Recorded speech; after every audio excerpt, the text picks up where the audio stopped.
Leral.net, s'informer en temps réel, site d'information exclusive numéro 1, www.leral.net, un nouveau look de Leral.net, une valeur sûre du journalisme en ligne, 12 journalistes, des reporters sur le terrain.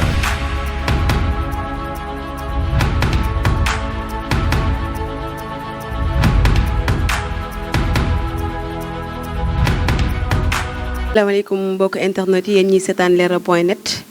comme que niñ koy defee saa su ne rek tey dañu ñëw def entretien exclusif ak monsieur le maire de la commune de Ngidila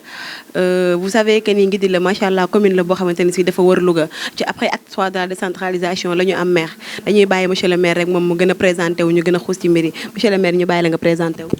waa comme ni nga ko waxee man maa ngi tudd Idrissa Tall nekk maire Ngidila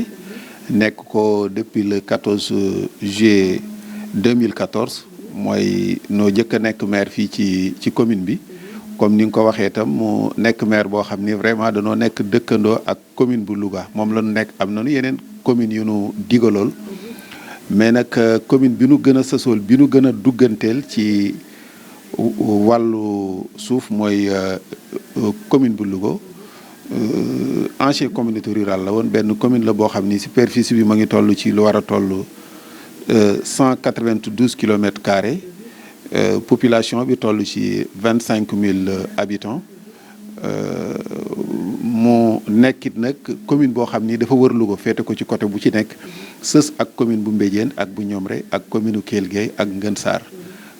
commune yooyu la digalool commune boobu la ñu jiite tey depuis 2014 ba léegi. ndax monsieur le maire mën nañu wax tuuti ci parcours jàngam. bu fekkee ni jàng la man jàng musuma koo bëgg damaa nekkoon ku teel a të alxuraan lan ma doon jàngaloo mais nag boobu français laa gënoon a bëgg léegi nag ci laa doon fortaatu dara ci français mais musuma toog ci banc di jàng français mais nag quand même am na lu ma xam ci français mais bi ñu ñëwee ba vers les années 81 ci laa dem Europe bi ma demee nag laa inscrire ci ay écoles yi ñuy wax école officier de langue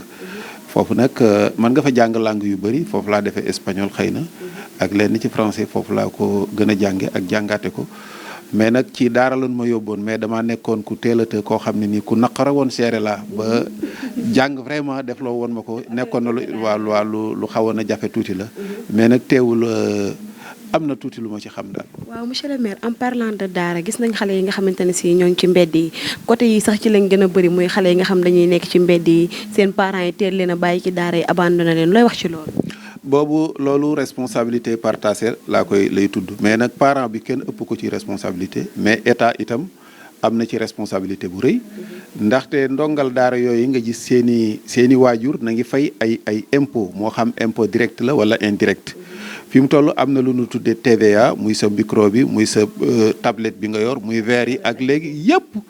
am na TVA 18% bu ñu ciy teg loolu nag sénégalais yëpp a ko bokk loolu sénégalais yi bokk nag danoo jël benn équipe nu tudde leen état ñoom la ñu koy gérer loo ñooñu nag danoo war a fexe ba kenn ku ci nekk jot ci sa àq bu nu demee ba population bi tànn benn côté ni nii la ñu bëgg a yara seeni doom état daf ci war a dugal loxoom état war na dugal loolu ci ay loxoom. fii ci biir Louga comme yow maire nga ci biir Ngidila est-ce que yéen nañ ci dox ay jéego. jéego yu ñu ciy dox avant ma nekk maire laa ci tàmbali dox man damaa gis ni fi mu toll macha allah ku am njaboot laa mais njaboot yi ma am yëpp balaa kenn dal français dafay mokkal alxuraan ba pare te ci ay daara la ñu koy jàngee kon boog loolu jéego la benn bi ci boppam itam mooy fi mu toll damaa yor daara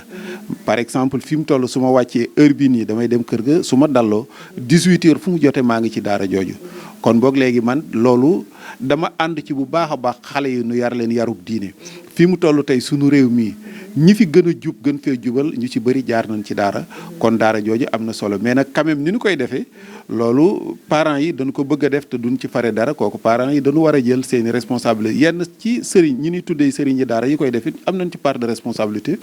ba yaakaar naa ni lu nu war a taxaw la xale bi dañu ko war a jël en charge mais warut a jël boppam en charge ba nu koy bàyyi ci yenn heures yi te ñooñoon ñi ci ëpp nekk nu ñoo xam ne ni xëy na ñuy jàng lanu gis nañu ni taxawaalu bi ak yalwaan gi moo ci gën a bëri te vraiment xëy na nag loolu xeruk waajur yi la ci bëgg mu jàng te amuñu yenn moyens yi ki leen di jàngal amul yenn moyens yi ba tax na état itam waroon na ci dugal loxaam ba loolu mën a gën a jàppandi daal. parlant de état ñu ñëw ci wàllum politique monsieur le maire kañ la commencé politique ak lu ko dugal ci politique. xëy na dugg naa ci géew bi mais gëmaguma léegi ba dugg naa ci politique bu fekkee ni li ñuy tuddati politique moom duggaguma ci mais nag mën naa ni 2009 laa jëkk a bokk ci ab liste ni damay politique liste boobu maa ko créé woon. xëy na àndoon ci ak kenn ku ñuy wax Moubarak Lo mais nag boobu moom commune Louga la soxla woon ma soxla communauté rurale bi li ko waral it mooy ni yàlla def na bi ma daan tukki ba bàyyi tukki sunu gox bi dama fi yor sama oto yor samay moyens yu ndaw di dimbali nit ñi ci seeni soxla yu bëri léegi nag dëkk yi nga xam ne ñoom laa jegeel ñoom noo jekki-jekki li taxaw dajaloo ni léegi daal sunu sañoon yow fa ñuy nasee ko nocce maanaam instance de décision yi ma dem man représenter leen foofu au moins que di leen mën a laajal seen i àq nu gis ni xëy na doy naa leen ci looloon nag nekk lu mag dem ba mbooloo taxaw ni yow mi bëgg nanu tey nga nekk koo xam ni yaa leen di teewal ci seeni mbir fa nu koy tëre ak di ko fa tiré léegi loolu mu nekk lu am solo ma dem bokk ci waaye nag damaa nekk koo xam ni nag lu may duggit du ma ca dugg ndànk lu may dugg moom dama ciy dugg ba li xale yi wax ba jeex tàkk comme ni ko xale yi di waxee léegi loolu la bi ma ñëwee nag sama objectif lu ma mës a dem man lu ma mës a bokk rek man damay jéem a bokk ci ña gën a kawe maanaam par exemple man service militaire maa ngi ko defee Espagne bi may dugg service militaire en 1982 fekk na boobu dégguma espagnol bu baax mais damay bokk ci ña gën a kawe exactement léegi yàlla jàppale ma caatam ba ma bokkoon ci benn dayo boo xam ne vraiment bu kawe la boo demee ca athlétisme bokk naa ca les meilleurs boo demee ci tirailleurs yi la même chose boo demee ci cascadeurs yi la même chose fii itam lu ma mas a bokk ci loolu lay doon bi ma ñëwee itam nekkuma ni damay nekk conseil municipal mais dama bëgg a nekk maire bi léegi nag nekk lu yomb mais nag nit ki bu bëggee dara sabablu ko yàlla mën na ci def tawféex ba loolu mu jekk ko loolu nag lii wane ni ndimbalal sunu borom la ba fàttali ko élection yi weesu ñu doon xëccool fii ci commune bi moo doon Benno Bokk Yaakaar ak enjeu bi nekk ci commune ngay di yow bu ma déggee sa wax opposant nga opposant loolu kay waaw pur et dur mooy état musuma bokk fi mu toll man état ba ma tàmbalee politique ba léegi musuma bokk ci parti au pouvoir waaw ça se voit kon yow ban parti nga bokk parti réew mi bu Idrissa Seck président Idrissa Seck partem la bokk non mais mooy président parti réew mi soxna si. waaw mais xam nga dañu tàmm bu ñu waxee ñu ne Idi 4e président. non loolu benn slogan la woon bu amoon 2012 loolu jël nañ ko weesu nañu ko mais nag bul fàtte ni parti bi dafa am président c'est le président Idrissa Seck mooy parti réew mi mooy président parti réew mi et parti boobu bokk naa ci secrétariat national bi d'ailleurs man maay trésorier général bu parti bi kon ci parti boobu laa bopp ci laay yëngu ci laa gagné commune bi ma nekk ci fi mu toll ci. monsieur le maire parti réew mi Idrissa Seck opposant la ak Benno Bokk Yaakaar bu Macky Sall alors que yow yaa ngi nekk aussi maire bu commune Nguédi la état ngay liggéeyal ba tey relation yooyu nan lay demee ak nan nga koy gérer. waaw tout d'abord li ñuy wax mooy ni ab commune démembrement de état la ñun ab cër lañu ci état ak kenn lu nu bëgg nu bañ benn cër lañu ci état léegi nag xëy na fii ci Sénégal ni muy doxee am na ci lool gis nga ko ci meeru Dakar bu yàggul xëy na boo bokkul ak ñoom dana am ay galgal yu ndaw noonu lay faagaagal moom yàlla rek moo ko mën kenn ku nekk daf koy jéem kese mais kenn munta faagaagal kenn ku dul yàlla wala kenn waa xam nga Macky am na dictateur yu ko fi ëppoon doole mais dictateur yooyu bi suñu borom jógee ak seeni mbir doyunu ci loo xam ni xëy na yow lu néew nga ciy fàttaliku mais nag am na yu bëri mën nga ko lire ci histoire ak loo fekkee nan seet tey dictateur bu mel ne Yaya Jammeh nga xam ni dafa jàppoon opposant yëpp tëj leen ba mu des ay ñi mu tudde woon xëy na ay mbucca mbac mu ne nag balaa léegi nañ leen dem di bàkku mais gis nga ba yàlla ñëwee ki mbiram doyul gis nga ko dañu ko kii Macky itam yow xam nga yéen ñëpp kuy suivre information ak mbir yi ni muy déroulé nga xam ni Macky Sall tey ji jeexal na. daal gis ngeen ni Macky jeexal na. non gisuñu ko loolu mooy li nekk gis nga. Macky actuellement il a dansé avant la victoire. dama ni xam nga léegi loolu feccam moomu nañ ko xool kenn ku ci nekk lu muy def gis nga ba yow ci sa bopp fi mu toll émission bi lii ngay def nii. interview bi avant nga koy tàmbali da nga def waajal ko ak yooyu parce que am na image boo bëgg a wone moom it boo ko xoolee bu fekkee ni da nga xam nit koo xam ni fecc dafa ànd ci mbégte ak firgi mais nit kuy fecc nga gis ni kanam gi ni mëmm muuñul gisoo bëñ bi benn yoon da ngay xam ni cër yi fecc déedéet fecc moom moog reenoo mën a ànd xam nga kontante luy reflété wu la ci kanam tout d'abord ba tax na loolu foofu lañ koy jëkk a xamee beneen bee tam mooy ni comme ni nu ko waxee rek dem ca làmb jey fecc moom nekk ba jóge ca làmb jey fecc moo ko gën. waaw ci bàkk boobu laay waxee ak yow sa dama naa ne la relation bi nga am yéen ak état ci yow da ngaa opposé nekk maire bi loolu da nga ci am ay difficulté parfois wala. du loolu nag wax dëgg yàlla xëy na nag seen ñu ñàkk solo ñi nekk fii ñu nu nekkandool ci gox bi yenn saa yi nu jéem a gàllankoor mais mënuñu ko parce que man damay bañ. li ma war a bañ dama koy bañ ku ma war a jàmmaarloo dama lay jàmmaarloo ak yow te nag li ma lay yëgal mooy leen mooy ni nit ki jàmmaarloo ak man yombul ndaxte du ma bàyyi mukk du ma bàyyi ak kii ak ku mu mën di doon pare naa pour jàmmaarloo ak yow l'essentiel lu may def ci dëgg laa koy teg loolu moom ñëpp xam nañu ko ci moom seen maire Louga toog ne fii di jël ay nit jënd leen pour bloquer sama conseil municipal ba du dox mais mënu ko maire Louga maanaam Moustapha Diop. waaw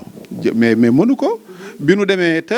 attention man relation bu baax laa ma sa bëgg ak ñoom moom laa jéem ak ñoom parce que naturellement man noonu laa mel par exemple fi mu toll bi mu defee loolu ba pare bi mu amee soxla ci man bi mu ñëwee dama ci jéem a taxaw soxla yu bëri par exemple may yéen fi mu toll yéen waa Louga nanu jël ñaata nit lañu fi attribué parcelle ba nu dem fay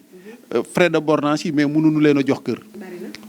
700 et quelques xaw ma 800 pourtant loolu fii mu toll kenn waa Louga yëgunu ko fii mu toll maak moom amuñu benn relation bu neex mais teewul ca suuf bi ay kilifa waxee ni jàppale ko parce que lii population bi la 700 et quelques parcelles pare nañu pour jox ko. léegi da nga koo jàppale ngir kilifa yi ci wax. non dama koy jàppale pour population bi ndaxte gis naa ni loolu nee naa leen fii ak ma ngi dem ci man li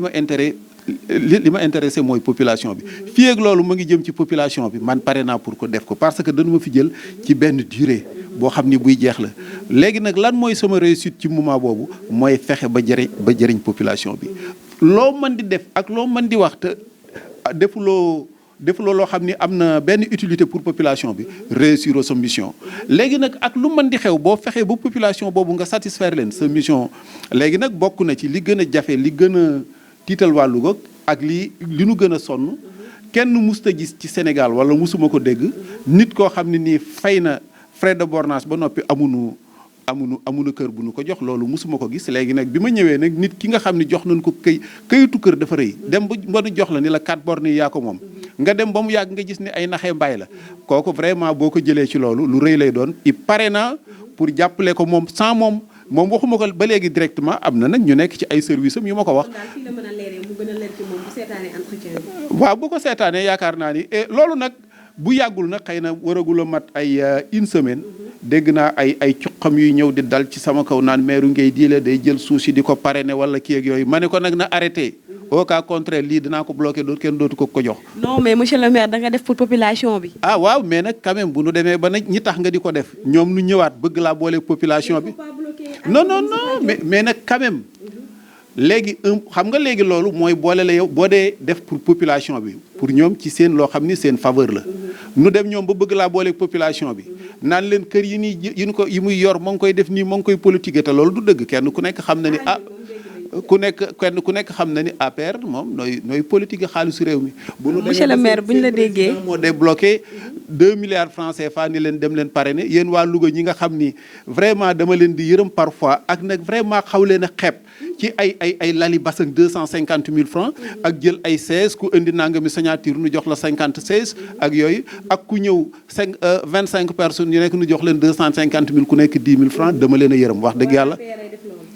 ah bien sûr que yéen a ma ko gën a xam yéen toujours ci man ci média yi laa koy gisee yu ci bëri bi nu ma ko waxee ci ñoom laa gisee pour ma dem sur place pour mën a xam ni. monsieur le maire bu ñu déggee ni nga waxee kon dañuy xam ne relation yu tendu nga am yow ak monsieur maire Louga Moustapha Diop. tendu kii wu ma ko mais amuñu benn relation bu kii en tout cas daal man mosuma koo jéem a yàqal. non man du ma guerre. mais du ci am ndam. parce que dama neexul a geeral. moom yor na xaalisam ni nga koy defal nit ñi. xam nga léegi yéen waa Louga yéen yéen a naw xaalis noonu. wal même ñun dafa am ay valeurs yu nu yor. gis nga fi mu toll tey man yàlla dafa maa dimbali ma bari xam-xam. damaa am xam-xam fi mu toll tey maa mën a toog Sénégal ni kenn ëpp ma fi xam-xam. ci ban côté. waaw kay bàyyi kenn ku nekk moom ku ma ëpp xam-xam ci benn côté rek am na côté bu ma la ëpp xam-xam. ba xam nga man yàlla dafa def ma am ay diplôme yu bëri te benn bu ci nekk ma am ci doctorat. d'accord ban ak ban. jom. diplôme jom. fulla. kon ministère yi lañ ko wut. fulla. fayda. gëm yàlla kese ni moo yor sama lépp gis nga lii. bu fekkonte ni dafa am kenn kuy évaluer benn nit te loolu dama ko xam waxuma ko pour wax bu fekkonte ni dafa am dafa am ñuy ñëw di ko évaluer biir na ma ni bu nu ma ci évaluer danaa ci am doctorat xem naa ci licence. ba tax na loolu ci boppam bu la ko yàlla joxee lu la tiital wala lu la xoqatal wala lu la yëngal daf dul yomb. te nag je suis sûr et certain tey bu fekkonte ni tey lii ma la wax jël nga benn topp ci mbedd mi daal di ni kii moom loo xam ci fullaam dimension ba gën a mag la lay jox. loo xam ci faydaam la même chose boo xam ci ngoram la même chose loo xam ci diineem la même chose une fois nga am yooyu keneen kuy ñëw ak nu ma mën di mel tuut lay doon ci sa kanam.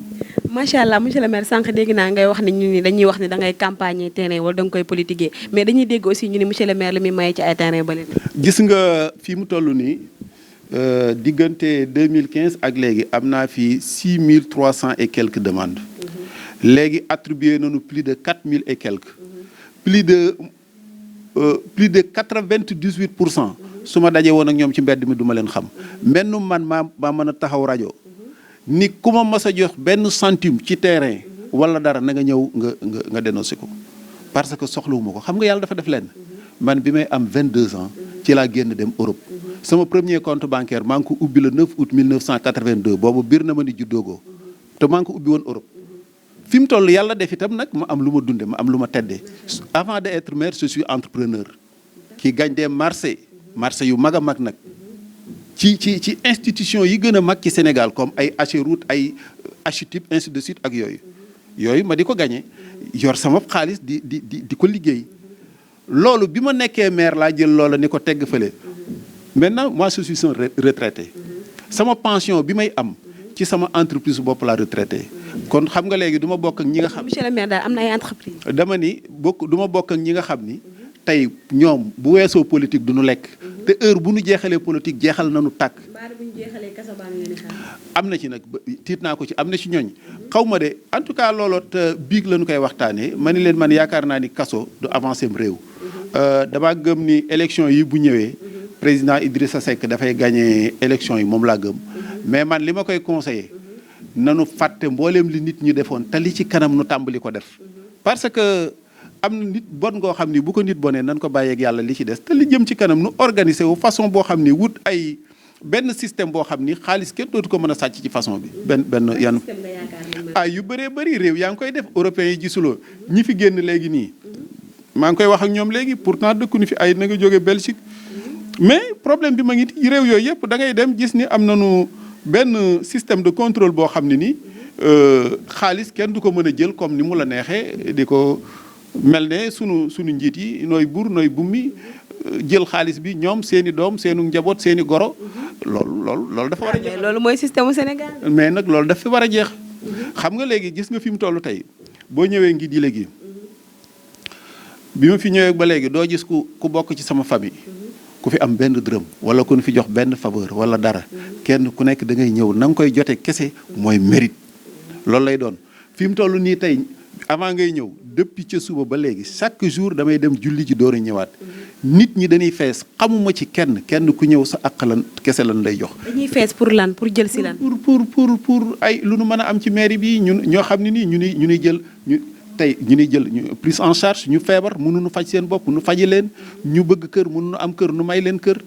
de suite yu mel noonu ñenn ñi ci boppam xëy na dépense quotidien la ñuy bëgg nu ñëw lu leen mën a jàppale. monsieur le maire yan relation la am ak ñi nga xamante ne si ñoom ñooy nekk biir Louga ñoom gouverneur ñoom maire bi et tout ñi nga xam ne aussi tamit ba tey bokku leen parti. ñoom gouverneur nga wax loolu moom c'est autre chose gouverneur tey yaakaar naa ni ci sama xarit yu mag ci la bokk. loolu nag waxuma ko ñu bëri sax ci ñi ko jege maa ngi ko koy wax moom en personne fan yële dafa am kenn ku ñëw ni ma yow gouverneur sa xarit la de ma ne ko yaakaar naa ko de defuma ko dara mu ni ma ci élection yi danoo dem conseil de sécurité daal di ni voilà gis nañu le maire da ngi diile dafa jël ay affiche taf ko ci oto bi te oto bi AD la mu ni leen nag fexe leen ba bu ngeen ko tere ngeen tere ko ñëpp gouverneur loolu la leen tontu ci saa si mais nag li may xam mooy leen fii itam ñàkk fee bokk ci parti au pouvoir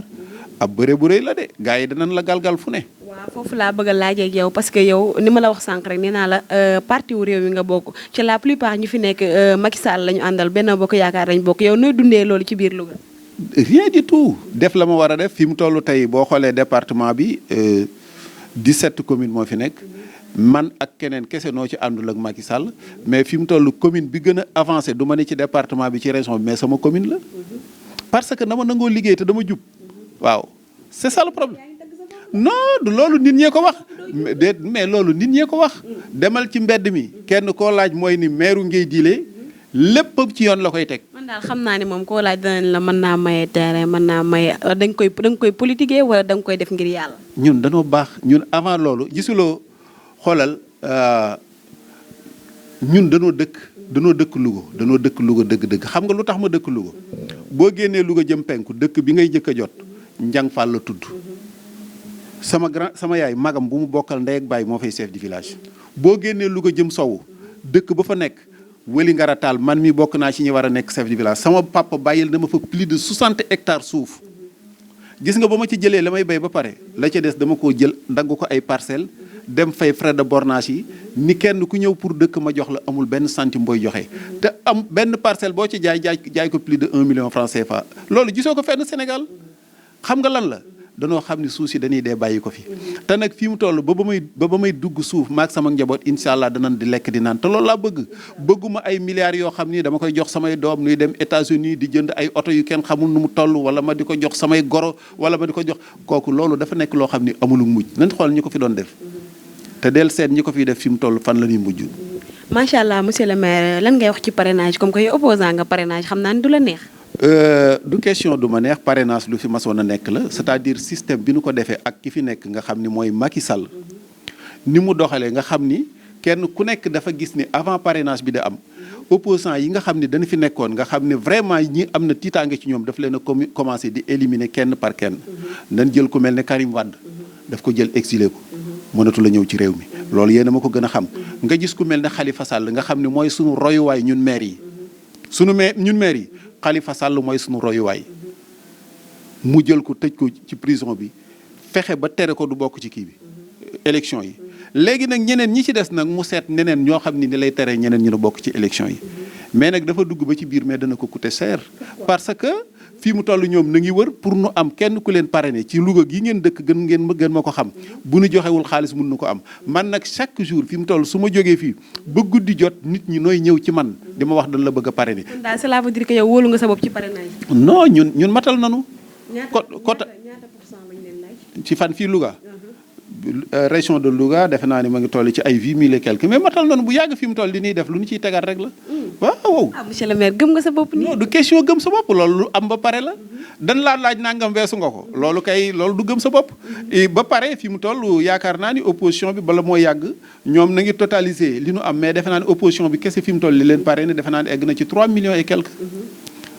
maanaam Macky Sall il est minoritaire fi mu toll dans ce pays là. parrainage bi ni mu waroon a yombee ci ñoom actuellement yéen opposition bi gis ngeen ni du ko yombee. léegi dugal ci net bi nga dem fu ñuy dem dañ leen di yuuxoo di leen sànni di leen lenn lu ci nekk pour nu parrainer fa. demal Dakar kër gu nu dugg nu dàq leen demal ci àll bi démb am na ñu ñëw fii nee nañu bu ñu fi ñëwee dañ leen dàq. en dehors de la politique monsieur le maire lan lay def. man entrepreneur laa béykat laa fi mu toll béykat laa gën a nekk. gis nga avant may ñëw bureau bu ma jógee jàkka ji suba li may jëkk a def mooy wuti tool ya. su ma demee nekk fa ba 8h ma door a ñëw sama kër ndékki. su ma ndékkee ba noppi ñëw sama bureau. 18h su ma wàccee maa nga ca tool ba ak daara ja. man foofu laa nekk ci. yaa ngi woy jeunes yi ci mbay mi. waaw mbay mi moom mënut a ñàkk fii ak yegguñu ci loolu sama partenaires yi ma am léegi loolu laa leen doon wax. dama di leen Sénégal amuñu problème mu économie. danoo amul ñu ko gérer. jëlal tey région de Louga bii fi nekk lii nga xam ni mooy Sondé Niayes nga xam ni route nationale bi moo leen séparé ba ngay egg géej ndox mu neex la am. ndox mu neex moomu napp bi boo demee napp bi du jeex jeunes yaa ngi fi gis nga leen doole la ñu yor pour liggéey suuf saa ngi fi pour béy ko li ñuy consommer li ci ëpp ñun dañu koy importer cela veut dire que li des kese mooy volonté état boo xam ne dafay exploiter loolu pour nu béy ko. monsieur le maire ban projet la am pour jeunes yi ci actuellement fii jeunes yi chômé bari na. waa léegi ñun li ñuy jëkk a def mooy bi ñu ñëwee dañu wut agriculture la ñu jëkk engagé gas nañu 4 forages yoo xam ne nii fonds propre la ñu ko defee semaine bi signé naa ak contrat ak benn entreprise ci nu fexe ba yenn ci forage yooyu déjà équipé nañu ko ba ma ngi fonctionner. signé naa contrat ak benn entreprise boo xam ne nii fi mu toll danañ ko équipé ci énergie solaire boo xam ne nii dana mën a génnee ba lu war a toll ci xëy na entre 30 et 40 mètres cubes par heure te un minimum dana fonctionner 8 heures de temps par jour léegi loolu pour ñoom nu war ci mën a béy loolu benn la benn itam mooy ni xale li mu li gën ci moom li nga xam ni ci la toll muy jàng kooko itam vraiment nu ngi ci yëngu amaguñu xaalis bi mais budgétisé nañu un moins parce que sunu étudiants yi dëkk ci commune bi yëpp fi mu toll Dakar commune bi moo leen logé léegi nag di ngi xalaat ba xam danañu mën a am benn terrain tabaxal leen fa benn immeuble boo xam ne nii kuy étudiant danañ la jël en charge ba nga mën a continuer sa jàng bu baax a baax. nu ngi wax itam ci ay formation yoo xam ne nii am na benn société bu fi ñëw léegi ci naka la ñu mën a former xale yi ba au moins bu nu paree jàng nu am fu nu leen mën a dugal kooku commune bi ma ngi ciy liggéey. monsieur le maire yow yaay premier maire yu Ngidila yan difficulté ngay rencontré fii ci dëkk bi ak en tant que premier maire nan nga gis ni daal ñoom ñooy ay problème mu fii ci Ngidila. waa léegi problème yi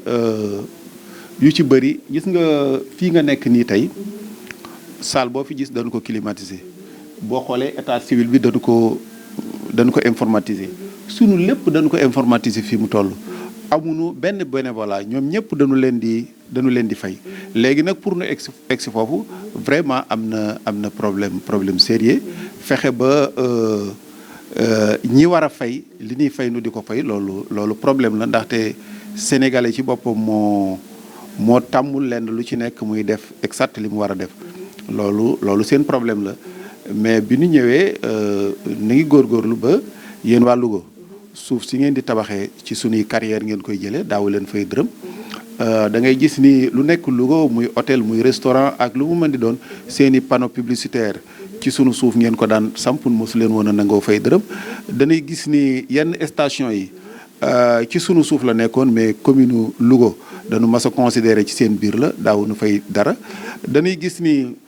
Louga dafa am droit am gare routière am ay taxes yu muy fayee ko ci oto bu départ loolu mosuñu ko permettre loolu bi ñu ñëwee danoo bañ ni loolu dootuñu ko nangu. loolu sax bëggoon naa ci wax ak yow panneau publicitaire di ko fayeeku fexe ba yooyu yëpp nu dajale ko loolu nag pour nga taxawal ko mooy ni da ngay laal intérêt nit ki day bañ mais bu boobaa nag yoway am sa fulla comme li ma la wax rek comme que am naa ci diplôme yu kawe ci fulla ak fayda moom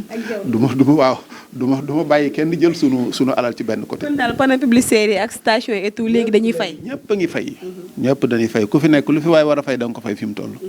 xanaa bu ma fi jógee nag moom beneen mbir la. sàmba mënul kanamam mën gannaawam. monsieur le maire ban message ngay lancé. bi may jëkk a lancé mooy benn nanu yëg ni sénégalais yi réew mi mu ngi ci danger kenn ku ci nekk nag am nga ci benn part de responsabilité boo xam ne nii yaa ko war a taxawal sa bopp. réew mi fi nu ko jëlee nga xam ni ki fi nekk tey muy Macky Sall ak gouvernement am nga xam ni jaay nañu réew mi loo musta dégg ci réew mi moom nga fiy dégg. benn ci boppam sunu communes yi nga gis fonds de dotation yi mois de mai lañu ko daan jot ren ñëw na ba mois de juillet nu koy mois de août bi sax am na ñoo xam ne ba tey duggagul ci seeni compte mënuñu ko utiliser loolu danger la entreprise yi na ngi tëj dem nañu ba njiit léegi kii ñëpp gën a war a fonk mën naa wax dellu ca gannaaw te dara du ci dikk yooyu la ab danger la boo xam ne nii lu ñu fi war a jële la lenn nag li ko fi mën a jële kese mooy kenn ku ci nekk bu nu ni opposants yi dañoo ragal na politiciens yi nañu dem déedéet population bi la problème mu population bi ñoom am na loolu si yoo xam ni seeni droit la ñu bëgg a bafouer ñoom noo war a taxaw bañ ko léegi nag loolu li ci jiitu mooy kenn waru ko def ci diggante xeex ak tuur deret ak yooyu déedéet dañu ko war a def ci ak dal ak ci démocratie li may lancé mooy sénégalais bu ci nekk na dem laaj carte d'identité am nu jox ko bu ñëwul na population bépp daje ci préfecture yi seen xaalis la ñu jëndee la ñu fayee carte d'identité yi seen xaalis la ñuy fayee préfet yi ak gouverneur yi ak sous préfet yooyu nanu fa dem taxaw ni leen jox leen sunu carte d'identité parce que boo jëlee sa xaalis jënd ba pare dañ la war a jox sa alal carte d'identité kenn waru ko doyee pour voter kese nanu dem taxaw nu jox leen seen carte d'identité yooyu bu nu demee ba élection jot kenn ku nekk na tànn fu ko neex mais nag nanu yëg ni ñi fi nekk danger lanu bu du fi defetee 5 ans danañu yëg ni réew mi mën naa yegg ci fenn fu ci nekk ci lu nu yaakaarul lu mën na nekk. monsieur le maire loo wax ci seet si bi la waa leeral seet si ak lan nga bëgg a leeralaat lu ñu di ko rafetlu ndaxte loolu mooy ni bokk naa ci xëy na ñi nu yëg wala ñu nu bëgg a dégg seen kàddu xëy na mu xaw ma bett tuuti ba tax na xëy na question yu bëree bëri ni ma ci bëggoon a tonton dëgg-dëgg mënuma ko mais maa ngi koy rafetlu di rafetlu ni lu mel nii bu amee ba nit ñi seen kàddu mën a wër réew mi nit ñi di ko dégg bu bare xëy na dina am lu mu jariñ léegi li may wax rek mooy ni nit ñi nanu li ma bëgg a leeral daal mooy nit ñi nanu ubbi seen i bët kenn ki nga xam ni jël nga ko moo xam député la wala maire la wala directeur général la wala ab ministre la bi nu ko jëlee nga toog ay at yow boo ko bëggee jot téléphone doo ko jot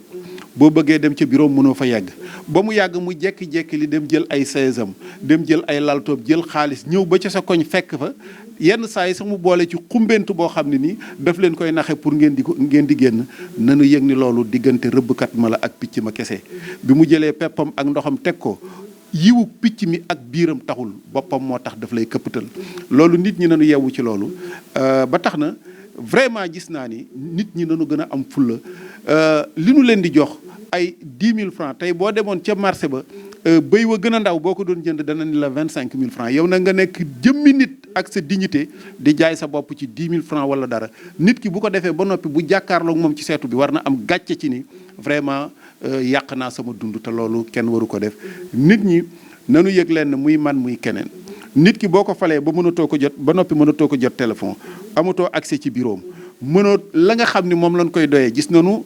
nit ñi taw bi bu tawee tuuti nanu xool yan problème la ñuy jànkoonteel nanu xool mbalit lan la ñuy yan problème mbalit la ñuy jànkoonteel nanu xool chantier yi ñuy wax kañ lañu ko tàmbali ak kañ lañu ko jëme fii ak dara xewul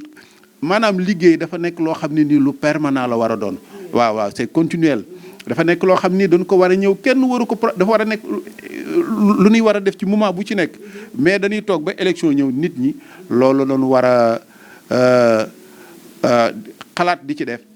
di moom lañu war a xalaat ba kenn kuy ñëw nu jëflanteeg yow ci façon boobu loolu nag bu nu ci tàmbali woon toroxal politiciens yi ku ñëw ci loolu nu toroxal la d'une façon boo xam ne bien sûr politiciens fi gën a ragal moom ku ko won gannaaw rek la won ko ginnaaw moom mu rag li ñu leen di wax yëpp du dëgg d'ailleurs bërki démb rek wala démb ci suba maa ngi koy wax waa benn société bi yor benn entreprise fii bu yor ndo eaux usées bi nu ñëw fii ni xaw ma ñoom daal danoo dem ba ci biir danoo soxla 2 hectares pour léegi ngi di la jox leen ko yooyu pour eaux usées yooyu man leen lii mooy wax ni seen programme yi ni def amul benn étude bu nu defoon léegi ki am étude bu baax loolu dafa waral nekk mais dañuy xaar ba élection départ nu jub si nu départ dem wuti nit ñi nax leen ci façon boo xam ni vraiment ndeysaan rek moom lañ ci mérité. monsieur le maire ñu bàyyi la nga tàggoo ak at bu bees bi ñuy dugg ci tamxarit gi bàyyi la nga profité waale baalu waale ak nit ñi. waa léegi nu ngi ndokkeel ñëpp ci at mu bees mi nga xam ni moom la ñu dugg fan yi weesu nga xam ni defe naa ni tey la juróom-ñaar xaw ma juróom-benn fan ci sunum at mi nga xam ni ci la ñu war a compter ñun sunuy at ñun jullit di ci baal àq ñëpp nag di baalu àq ñëpp. di ñaan yàlla nawet bii nu nekk yàlla yeggaleel nu ko yàggaleel nu ko ci jàmm te mu nekk sunu muur yàlla def bu nu koy defaat di ko tam xaritlu yàlla na yàlla def ñii kii nekk ci bopp réew mi yàlla jële ko fi yóbbu fi keneen indi keneen koo xam ne nii vraiment moo gën ci réew mi di ko ñaan yàlla ki nga xam ne ñaan gu ko neex mu nangu ko yàlla na boole sunu ñaan gi ci ñaan yi mu nangu di leen sant yéen waa Leeral vraiment di kontaan ci seen lii di leen wax ni ñun suñuy porte ubbeeku na moment bu ci nekk vraiment bu ngeen ñëwee pare nañu pour recevoir leen te na ngi ñaan yàlla itam li ñu fi wax vraiment mu nekk loo xam ne nii lu am njëriñ la macha allah merci beaucoup monsieur le maire Idrissa Tall li nga fi wax incha allah ñëpp dinañ ko dégg parce que leeral lañ nekk nee nañ leen ak leeral léppay leer ba tax na monsieur le maire Idrissa Tall lañ seet si woon maire commune bu Ngidila comme ni mu ko waxee après acte 3 de la décentralisation la commune bu Ngidila nekk maire ni mu ko waxee tamit ñun dañuy profité ci at bu bees bi tamxarit bisu tamxarit bi tey di jéggalu ñëpp di balu ñëpp ab di leen ko baal di ñaan yàlla def ñu fekkee ko ay at yu bëri incha allah te di ñaanal ñëpp ñi ma àndal kontaan naa ci yéen merci beaucoup à la prochaine. Filez-nous l'information sur lerol@lerol.net ou 33 827 77 01 ou 78 136 52 52. Lerol.net, s'informer en temps réel.